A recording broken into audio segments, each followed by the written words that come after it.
And it's so late and you're still here. You actually deserve a round of applause.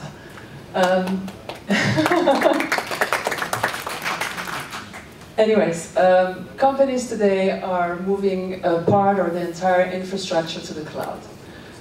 We are here to discuss the benefits, which are pretty evident, but also the risks of moving to the cloud. I have an international panel of international experts, and I will start with Miroslav Rihak from the Czech Republic.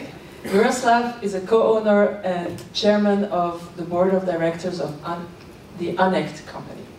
And Miroslav will start by painting for you the current landscape of cloud computing. Miroslav. Thank you very much. Good afternoon, everybody. So I take the topic from the technical point of view. Very shortly about ANECT. We are here on the market for 20 years, almost 20 years, and are dealing as a system integrator. Our specialization is on infrastructure, and our main expertise lies in ICT and process security, in voice, video, and collaboration, project management, and also administrative management services. So start with the cloud.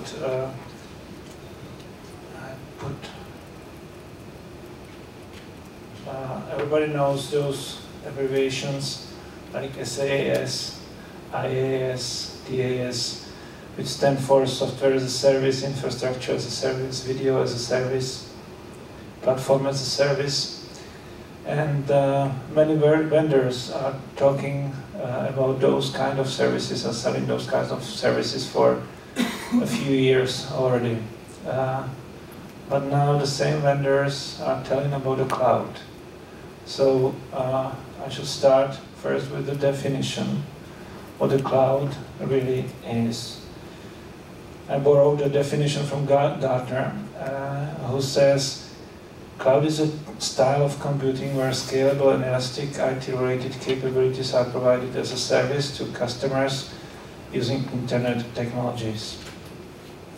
There are keywords, 5 keywords. Internet technologies, services-based, shared, scalable and elastic, and metered by use. Probably everyone of us knows the internet, the HTTP format and identifiers and so on. Service-based means that the consumer concerns are abstracted from provider concerns. Shared means pool of resources enables to build the economies of scale. More important are the fourth feature, the scalable and elastic, that you can add or remove resources as needed.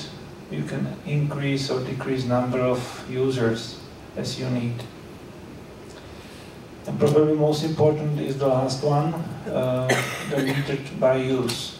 That services are tracked and paid on a monthly basis, or maybe better, on principle pay as you go. By the access, possibility of sharing type of ownership, we can divide clouds by deployment into 4 groups: the public, community, virtual, and private.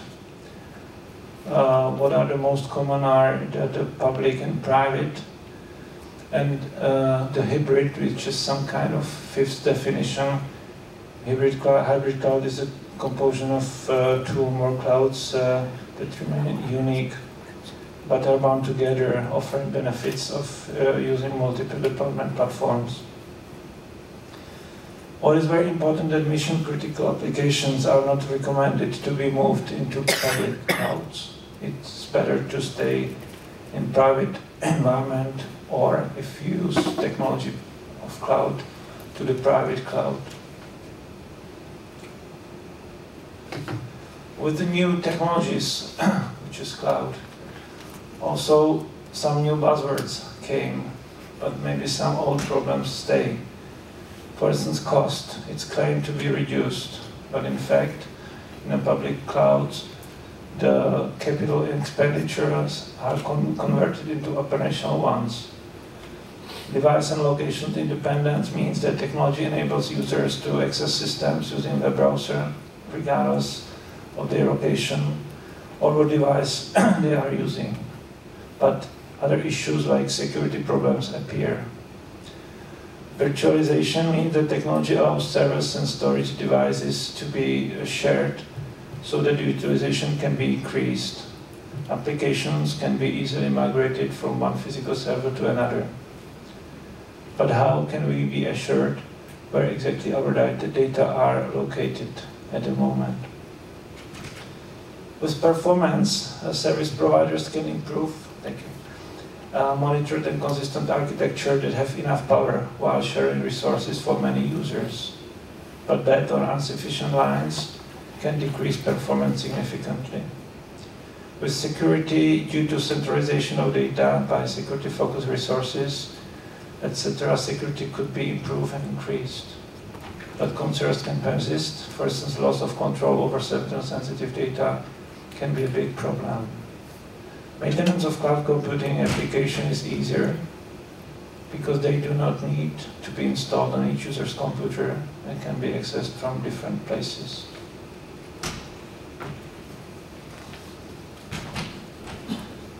The security and privacy assurance is the most critical issue of cloud computing. It's said that chain is as weak as its weakest part. So what is the weakest part of any information system? It is the user. You can run a security certified application, but if you don't recognize an authorized user from an attacker, all those arrangements are useless. So authentication is a limiting factor of cloud security. Maybe it's probably a hidden part of iceberg for tomorrow. Why? Because in today's world, more than 90% of authenticated transactions are based on login name password technology. It means that more than 1 billion of internet users, 2 billion devices, computers, mobile phones, etc., hundreds of thousands of applications are using the weakest technology available. Login name password is 40 years old technology. It was designed for many computers in the 1970s, last century. Only today's smartphones, even today's smartphones have 1,000 times more powerful, 100,000 times smaller, 1,000,000 times cheaper than many computers at that time. And the desktop computers are much more powerful. Probably everybody of you heard about a LinkedIn story. They were stolen passwords or database of 6.5 million users, and with the names and hashed passwords. But the hacker also decoded the passwords and posted it on internet site. And for decoding of first 20% of password, hacker needed only 30 minutes. Only 30 minutes. For another 45, it took him 24 hours, and reaching 90% of password LinkedIn users, it took him 5 days, only 5 days. So who runs the login name technology? Those are our brains. Brains that were developed for millions of years, and there were few studies made on this topic, and they studied the habits of us as users. And they recognized that average user has 25 accounts secured by a login name password. That 7 of these accounts he is attending every day, and 4 of those 25 accounts has the same password. It means when you get one of the password from the user, you can log in to a different server immediately. It's a big security hole, and it waits for us tomorrow. So we believe the future is in technology like AUSIT we are presenting outside the media room.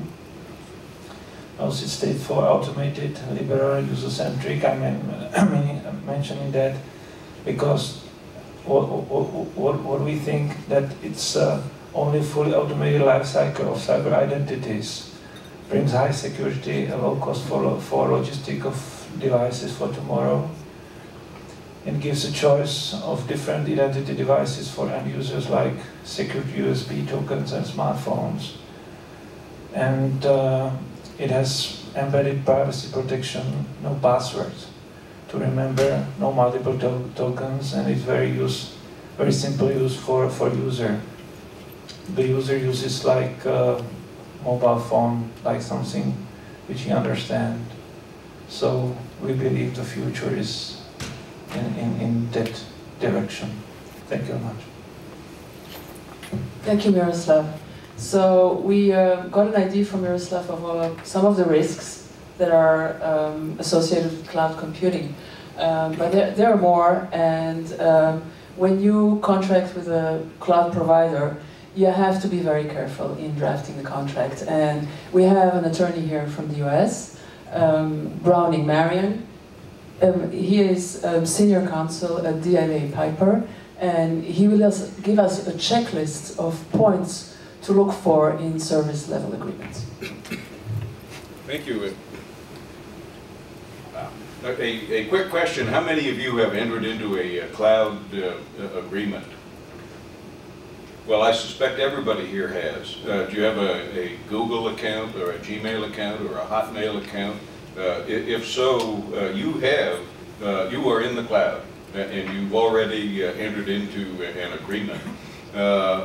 You may not like the terms and conditions of those agreements, but the fact of the matter is, it is there. We've really, and I think if there was a single takeaway point, and really you really already touched upon it, is it is convenient, it is cheap, but for pity's sake, don't put your corporate crown jewels into a public cloud without building true firewalls around it. And there are certain things where where an unsecured cloud, and I'm a user of Google Docs, for example. Chris Dale and I put together a program, he in Oxford, me in San Diego, and we did it in about an hour and a half using Skype and Google Docs. There was nothing particularly sensitive in it, but I certainly wouldn't do that if I was dealing with a client's data which I'm bound to keep confidential. So a good rule of thumb, be really conservative. And for here in Europe, the ENISA has got a very interesting cloud guide. There's a news release in which they've come up with a checklist for various procurement terms that you want to do, and it's really quite a document. I think it runs to some 60 or 70 pages. But when you read it, I, as a practicing lawyer, said, "My gracious, I really need to have a very in-depth understanding of technologies, and would need to have somebody that understood some of the technical issues and technical terms a whole lot better than I do." The other question is, we've got our U.S. Patriot Act, in which I think the name of the program is Carnivore or Omnivore or something along those lines, where the U.S. government is searching at everything. But I did find this little citation which says really every country is in fact looking at the data. So if you don't want the governments to look at the data, you may not want to put it up there in the first instance, notwithstanding who your provider is. So we talked about the non-negotiable cloud contracts, and I did go out and find online in a famously clever Google search, service level agreement, several examples, and I have taken the headings from one of them. This particular contract was being done for the University of California, which is probably why it was up on the net to begin with. It runs to about 25 pages, single-spaced, and when you read it, unless you have a good, deep technical understanding, you may not understand some of the terms that are being put in there and some of the metrics that they are using. And I'm not going to run through these, but you can see probably it is the scope of the agreement, issues surrounding data privacy, what's going to happen in case of a data breach, what service level are they going to give, how much uptime is going to be available. And you can see some of the other conditions that are in here.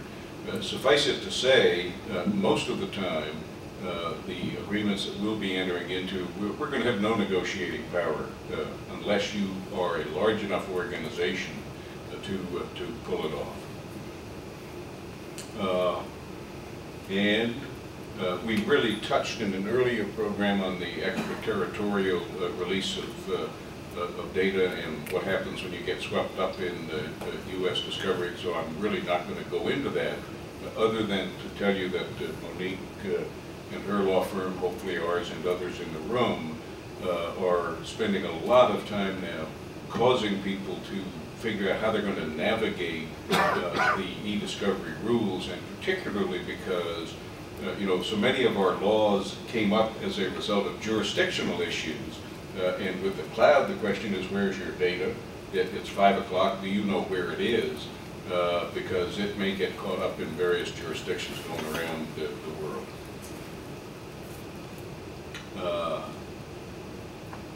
Really here's sort of the takeaway: whose law applies? Answer, not fully known. There's a nice, you probably turn to lawyers to have nice, clear answers. Well, at no charge, I'm giving you an ambiguous answer that nobody knows. Sedona Conference does deal with that issue. Thank you. Thank you, Brownie. Thank you, Thank you, Brownie. Our next panelist is Hans Henseler from the Netherlands. Hans is a partner at Fox IT and also a part-time e-discovery research professor at the Amsterdam University of Applied Sciences. And Hans is going to follow up on what Brownie just touched upon, which is e-discovery in the cloud. Thank you, Monique. Yes, actually, I think I can tie in with the previous speakers. Miroslav explained into great detail that security is very important for the cloud. And you hear that a lot. Of course, as soon as you're going to put your data outside of your own company, you want to know what's happening to it. Can I still access it? And that's exactly what people are asking. Can I still use the data if I put it in the cloud? Is it secure? Is it reliable? Can I access it 100% of the time? How much does it cost? And you will see that on these 4 dimensions, people are negotiating contracts, and they will have the main focus from if you're a company, from your IT department, for example, because this is what they're used to negotiate. And I've been looking at this from an e-discovery perspective, and I've been looking at companies also from an e-discovery perspective, being the Fox IT being a consultative company into the e-discovery litigation support space. And you get questions, is a company e-discovery ready? And it turns out you can ask the same questions about the cloud. Is the cloud e-discovery ready? One of the things that I found by doing some research about this topic is the Gov Cloud. There was in 2009, the city of Los Angeles decided to move all its email and productivity infrastructure to the cloud. And they finished it in 2011, or they hope to finish that.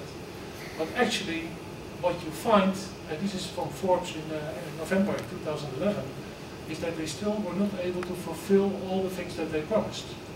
They were not able to fulfill all the discovery claims that they made. So in fact, the city of Los Angeles asked Google to pay money to them instead, because they failed to do so. It's not only about security, it's also about the discovery. They want them to fulfill certain security things for especially the law enforcement from Los Angeles, but also Forbes says they could not fulfill the discovery features that were demanded. So if you think about it, what do you need for e-discovery in the cloud? Or better, what questions could you ask to see if the cloud is ready? And this comes very close to the information governance model. For those of you who follow EDRM.net site online, they know that starting 2006 they had a nice EDRM slide. You've seen it a couple of times today, you know, with all the faces. A couple of years ago, maybe a year ago, this graphic came in with information governance. If you look at this, it tells you that the information in the company is not only about IT efficiency or by users, it's also about legal and risk, and by records information management. So if you want to have a complete picture on where you are as a company with your data, either if it's in your own company or if it's in the cloud, you have to worry about all the aspects in this model. And risk management is like, you know, you can have a car, you can see how fast it drives, you can have maybe very nice audio inside, all kinds of features, but the car also needs to have seat belts, airbags, all kinds of things that don't really mean that they're not necessary to drive it, but they are necessary in case something happens, and they need to protect you, or you need to be able to investigate. That's the same thing with discovery. So first of all is, do you have access to all employee data? The cloud is excellent in providing users access to their own data. We just named about Google. Do you have a Gmail account? Everybody can access this big data, very good performance. What happens if you are the boss of the company and all your employees have their Gmail accounts, their company email in the company, in the cloud of Google? You still have access to their email. So what happens if you want to investigate a fraud, or there comes in a regulator that wants to investigate? Can you have access from one point to all those accounts?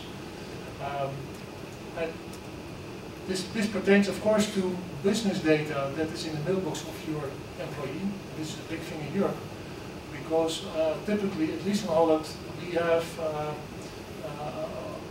we've come to terms with the point that all your employees will also have private data in their personal or in their work email boxes.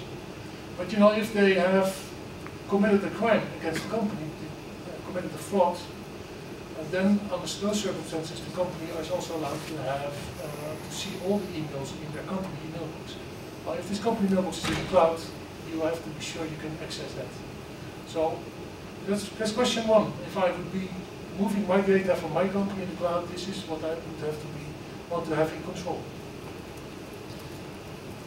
Another one that you didn't see coming probably. How fast and complete can you produce the data? You know, the cloud is very reliable, but it's not so fast. You know?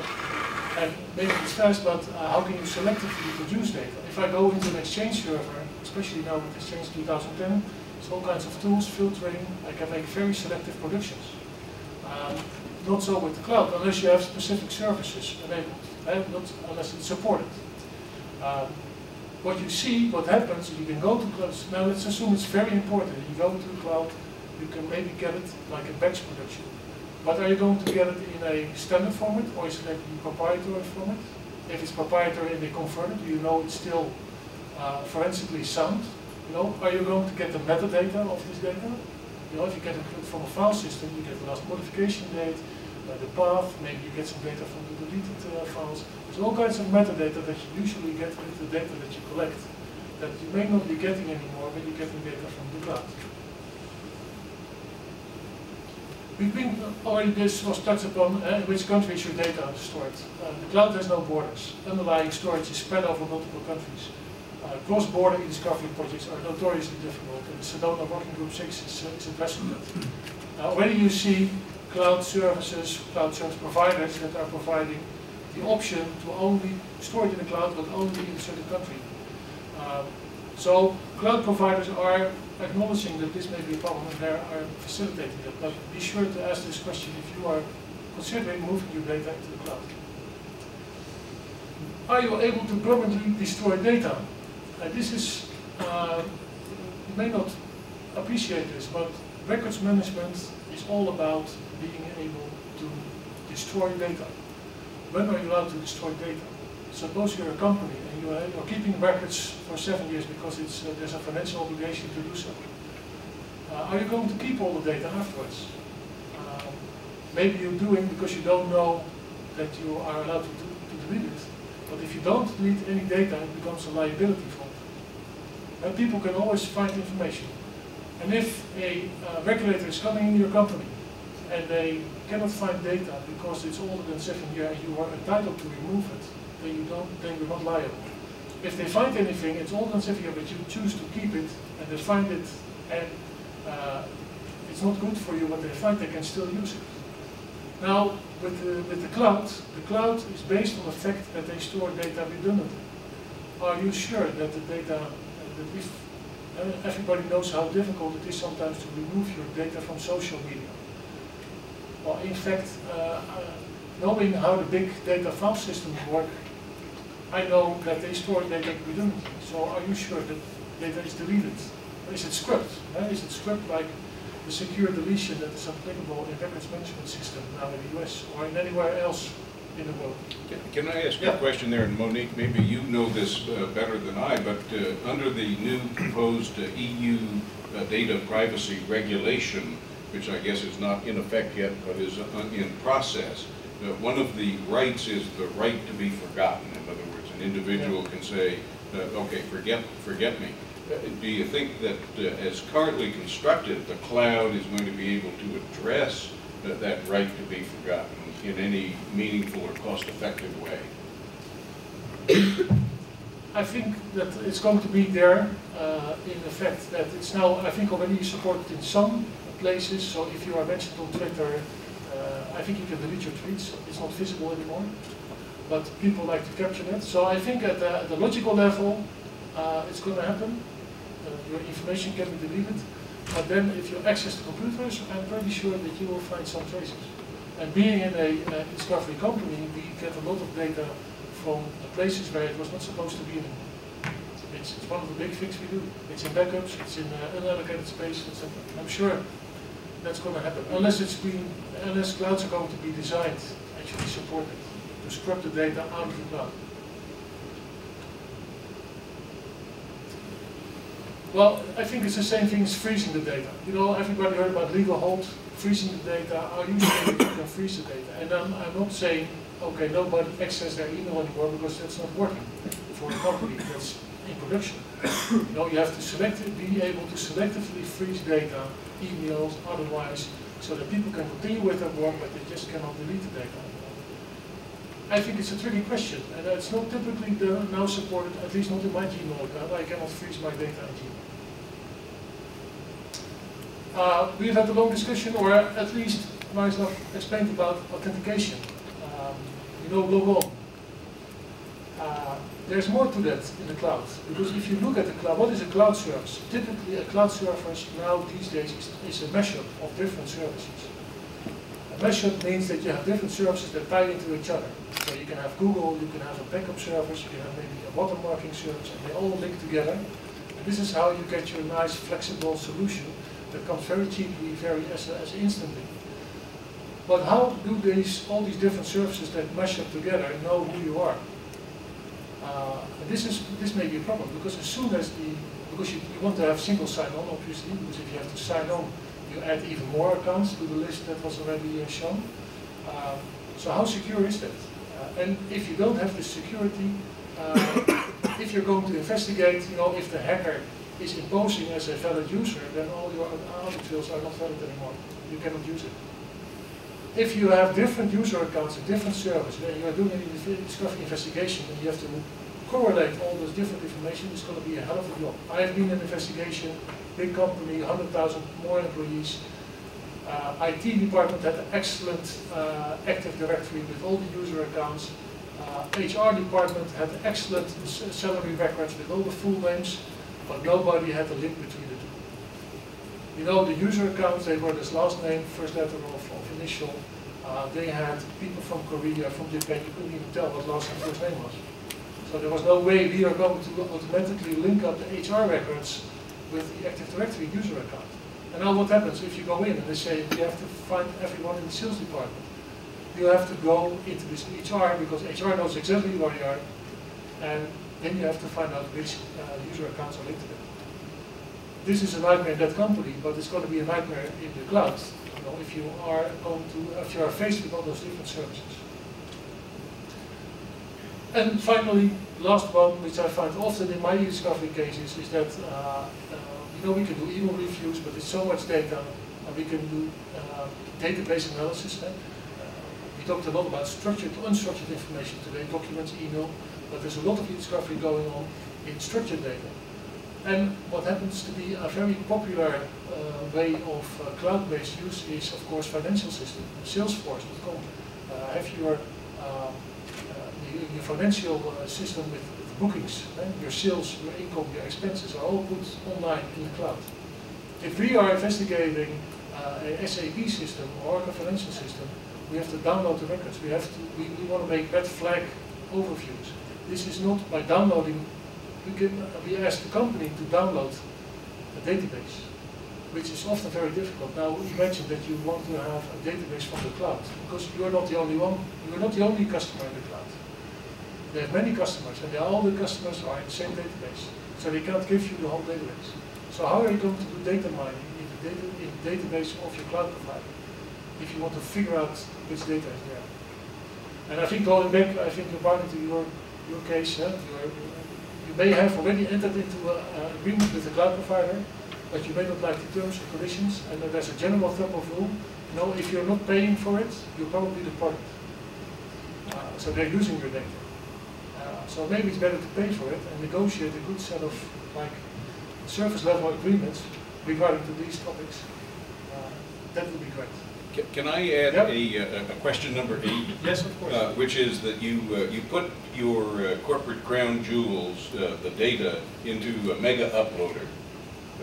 And the U.S. government comes in, seizes all of that data, and you now no longer have access to it. How can you prevent that?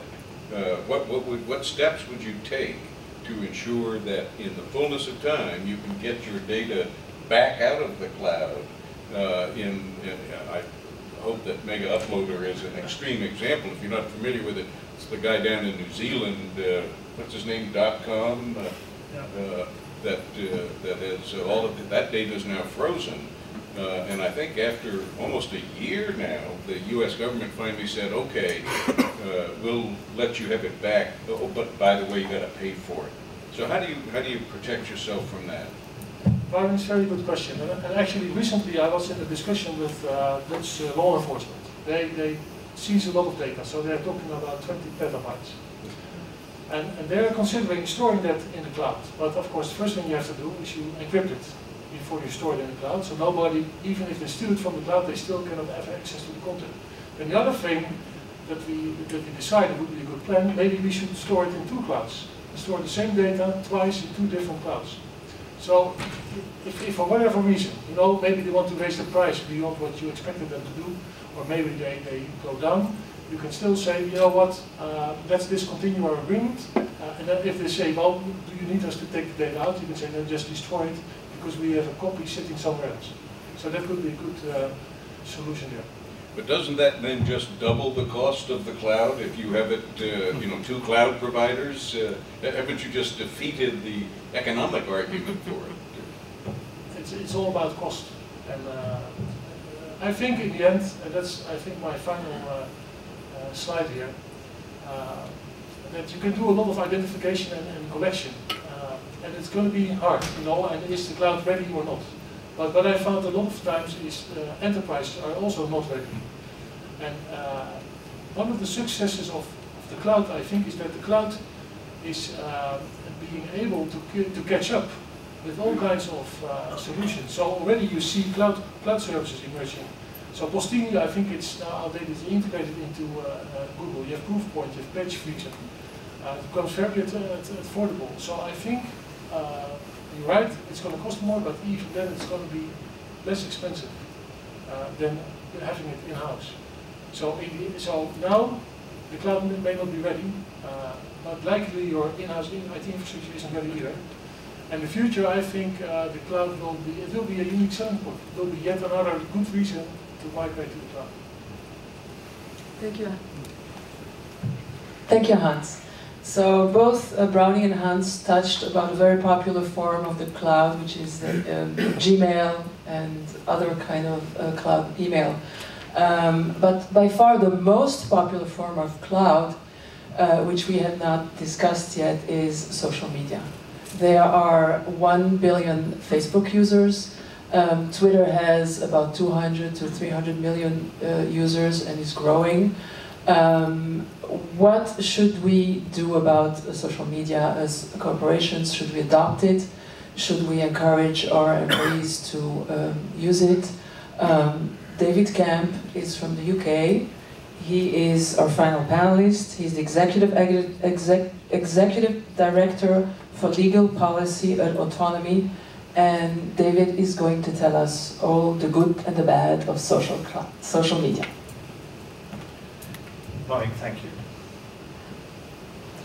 I'm also going to talk to you, hopefully in a kind of cabaret way, because this is the last session, with a bit of schizophrenia, because I've been a banker, corporate banker, I've been a lawyer, in-house lawyer, external lawyer, compliance officer, and an insurance broker, which probably means that I'm fit for absolutely nothing.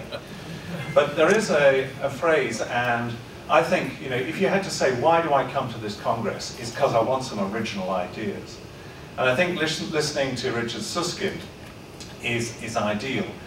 And when we talk about the heart of how we deal with social media, there is the phrase social media governance.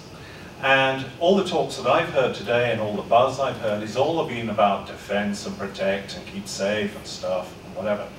But let's also bear in mind that if we can get a two-edged sword out of this particular exercise, so much the better. What do I mean by that? I might have something which is protecting me, but might it also help me in terms of the way I advance my business? Because there is a kind of dirty word that hasn't been used around today, which is to do with the business and the business case and ROI and these kind of aspects about why should people spend money on technology and whatever. Let's just have a quiet thought that what you might be looking at and doing in terms of the ERM spectrum might also be of value in terms of making money. I mean, look at it from talking with my banker's hat on.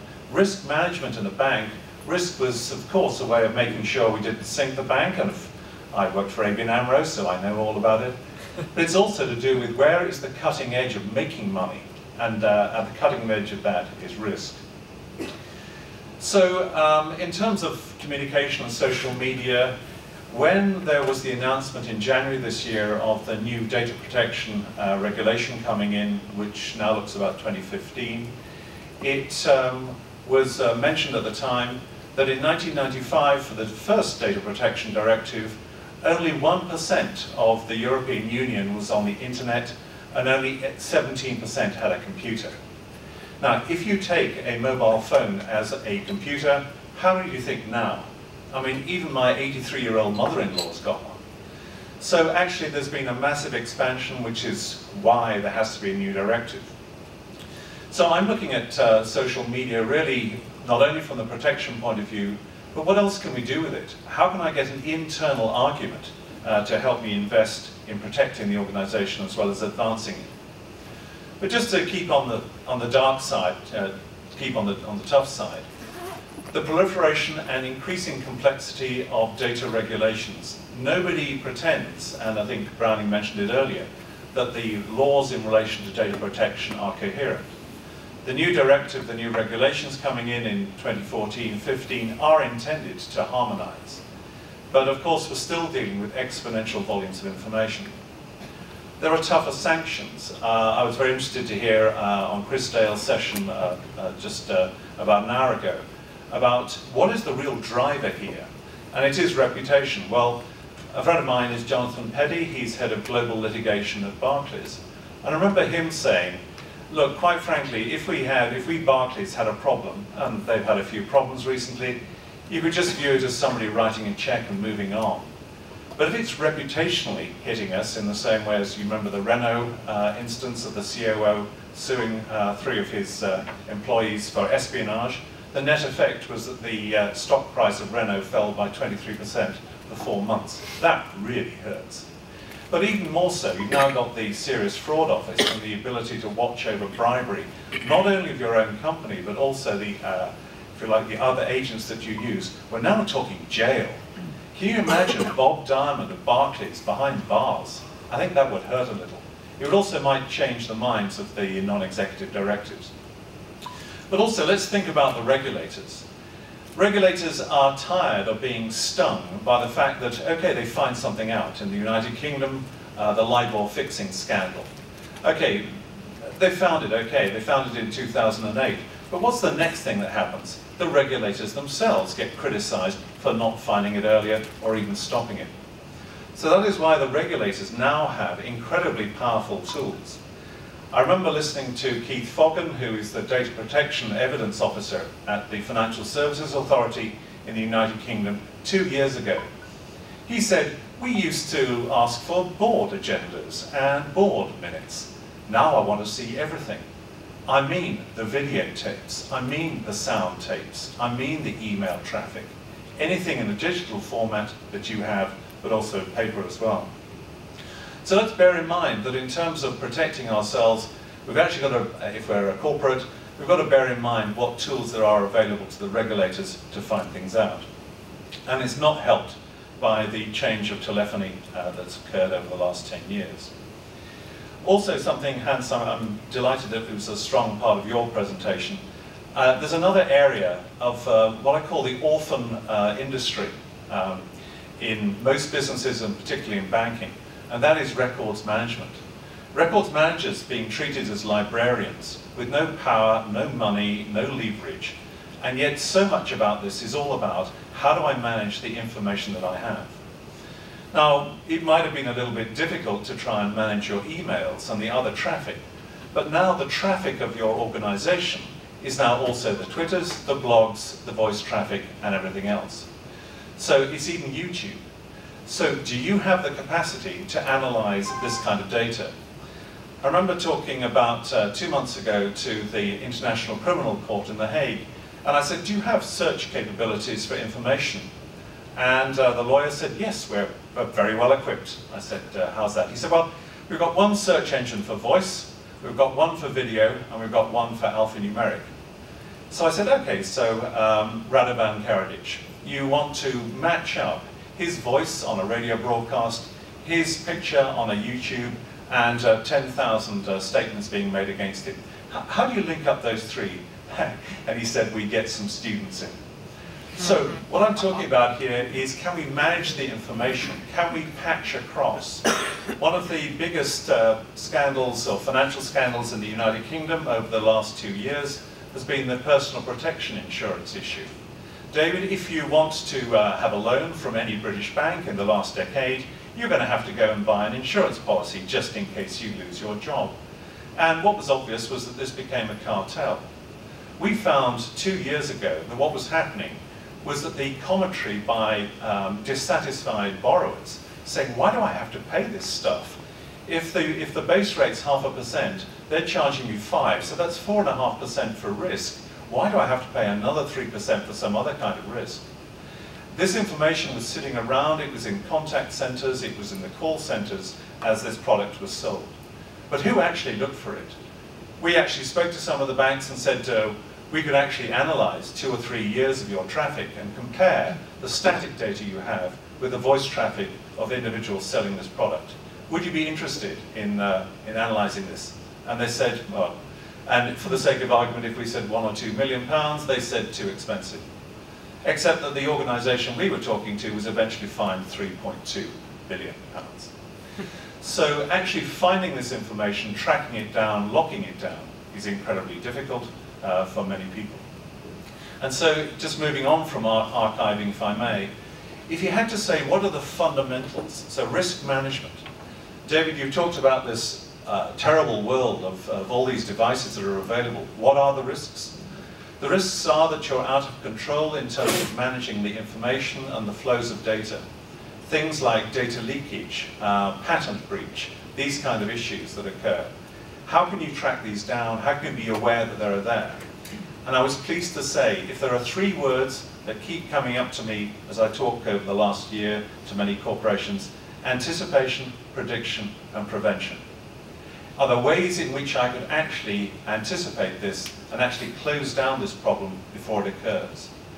And if you go back to the EDRM spectrum, we have an expression, I'm sure we borrowed it from somebody like Chris Dale or maybe even Browning, from cradle to court. Creating a document and it's viewing it all the way through till it appears in court proceedings. And an interesting feature here is we may be over-focusing, and I was delighted that in an earlier session, I hate to say this because it was a great comment from Zylab, but hey, they're a competitor. Hey.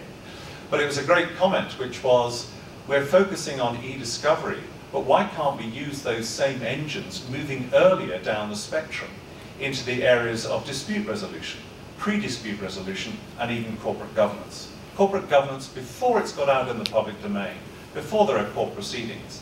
And there was a very interesting comment from the guru of e-disclosure, Chris Dale, which was that at least the British courts themselves are getting very much more involved in looking earlier on in the proceedings, earlier on before the dispute gets out of control and frankly starts breaching what the Jackson Review was meant to produce, which is a reduction in costs. So what can we do about this? Well, I think there are two fundamental issues. One of the problems is mentioned time and time again is the fundamental issue of silos around organizations. Most organizations have grown up not organically but by acquisition.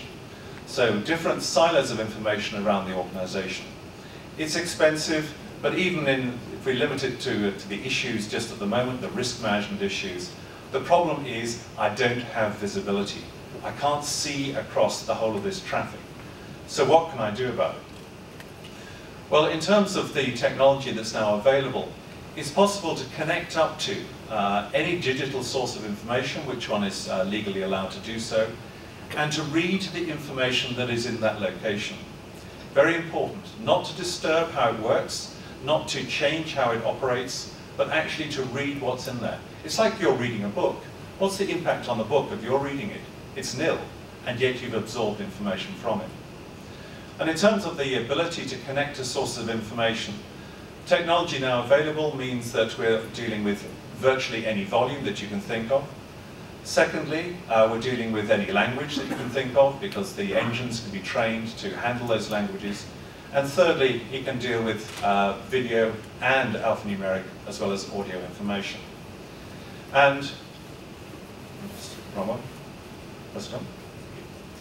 So in terms of what's the benefits? Well, first of all, on the upside piece, this ability to handle records, to be able to access information in any location and to compare it, helps in the area of the upside piece of how lawyers in particular, for example, can do better business, better collaboration. But also in terms of the defensive piece, as we're coming back to this, looking at document classification, archiving, as Hans was mentioning, deletion as well. I'm sure that most countries have a statute of limitations which says after a certain number of years you cannot bring a civil case against another party, in which case why do we keep this information? And then finally legal hold and investigations. But then come back to my other thought, which was why just leave this legal hold and investigations to the area of e-discovery? Why don't we shift it sideways earlier into the area of corporate governance? And in terms of a second major issue where technology is assisting, and that is the ability to analyze information conceptually. Automated query guidance, the ability to take a particular word and say, here are the surround sound pieces of information that are relevant to it. This is absolutely critical to, you've got the volume of information, you've got your arms around it, now can you understand it? Because the sheer volume is far too large. And now conceptual analytics in terms of information really make this possible. So we're taking sources of information and we're changing from a manual process to an automated capability. We're taking sources of information which could be video, they could be from social networks, Twitters, blogs, and whatever, and we're drawing them all into single archives which can then be analyzed and can be searched against. And if I quickly move on, if I may, in terms of the cloud delivery, what does this mean? It's allowing, cloud will allow us then to analyze this data, to look across and compare that voice with that face with that email, and help with not only the upside piece of the business, but also investigations and compliance. And I thought there was another great speaker earlier this afternoon talking about policies and procedures, helping organizations with compliance. Not just simply, have I got a policy, but can I actually enforce it? Can I make it work? I was very interested in talking to the CNIL, the French data regulator, after a Sedona conference last year. And I said, what's going to happen with the new data protection directive? And she said, well, there's going to be a whole lot stronger regulation to protect the individual. And I thought, well, that's good, but who's going to run this? And what I found interesting doing some research recently is the concept of binding corporate rules is becoming more prevalent. There's only about 27 major corporations so far. But the idea that actually, if you can say to a regulator, I have the tools to analyze my own organization, may even to provide a dashboard to a regulator to give you a visibility as to what's happening in my organization, do you really want to crawl over me 4 times a year at massive expense? So the ability of clouds to make information available and also to help satisfy regulators, surely that must be a good idea. And so I'll move on from here really very quickly, Monique, because I'm sure we're near the end. But I think the rich analytics of information, so enabling this technology to be used actually to help with the upside of the business as well as for protection and providing supervision and surveillance is very valuable. In terms of security, it's been raised every single time that cloud is mentioned, but I think we are talking about extremely strong and reliable and robust sources of security that are available. I mean, we, for example, as a company, we basically host the email traffic of almost the entire Wall Street banking community every day. Can you imagine the levels of security we've had to provide, the SLAs we've had to provide in order to make that possible? And we've done it. So I think security is critical. The ability, I think it's a great question, Browning, about recovery, for example. But I think we ought to get to a stage. Do you remember that first moment you typed in your personal credit card details into eBay? A bit scary, wasn't it? Do you do it now? Of course you do. You do it every single day. I think it's a matter of proof, of course. It's a matter of ensuring security and making people comfortable with it.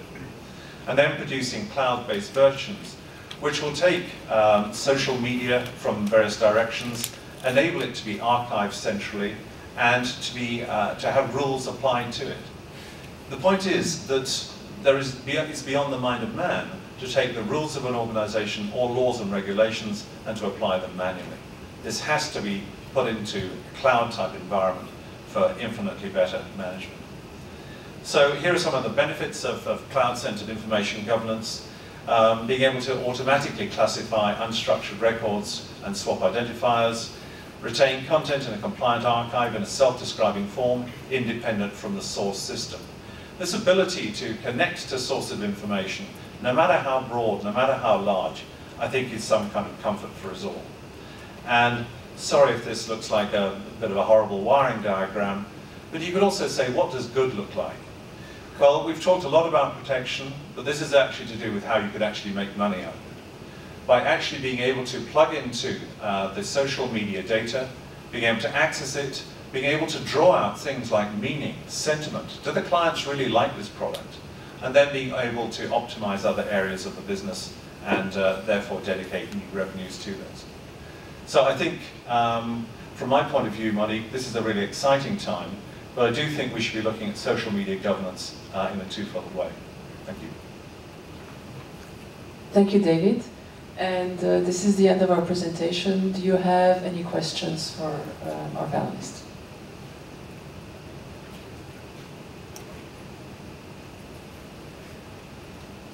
Do you have any questions? I think strong drink is indicated. Okay, I think we're at the end of a very long day, a very successful conference, and please join me in giving a hand of applause to our wonderful panelists.